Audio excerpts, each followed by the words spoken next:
Raising children is a labor of love. Now imagine navigating it across two households. Co-parenting isn't just about logistics, it's about giving kids stability when their world feels split.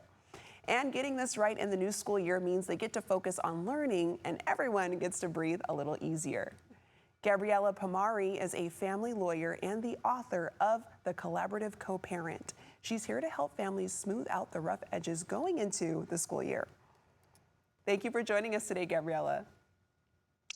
Hi, thank you for having me. Yeah, so Gabriella, why does back to school season sometimes turn little things into big co-parenting challenges?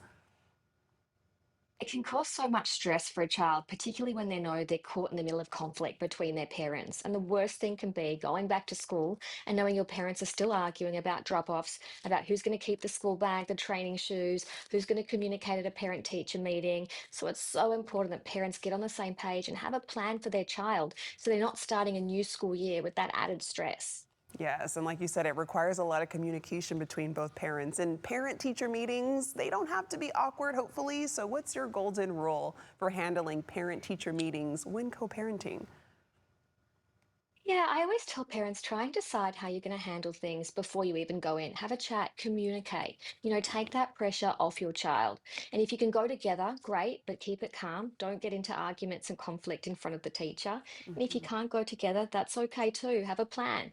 Work out what questions you want answered and share that information afterwards with each other. Be fair to one another.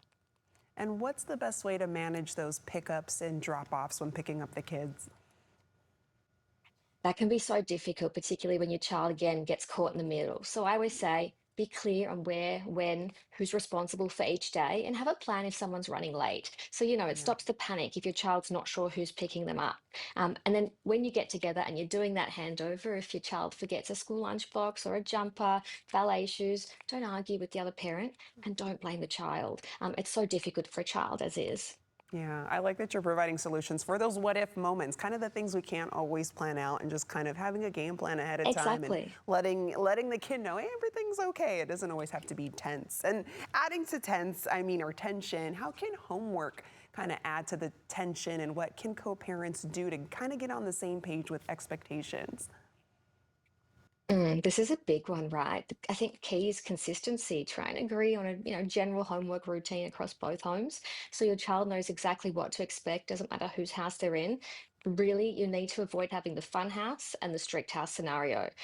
Make sure your child knows that you're congratulating them on effort and not just the grade. It's so hard when you've got one Mm. parent who's the strict one going, coming down on grades, and the other one who's a lot more easygoing. So it's all about having consistency across both homes. Yes, consistency and that balance. And when conversations between co-parents feel like kind of walking through a minefield, it's a little difficult. What's your go-to tool to keep communication clear and kid focused?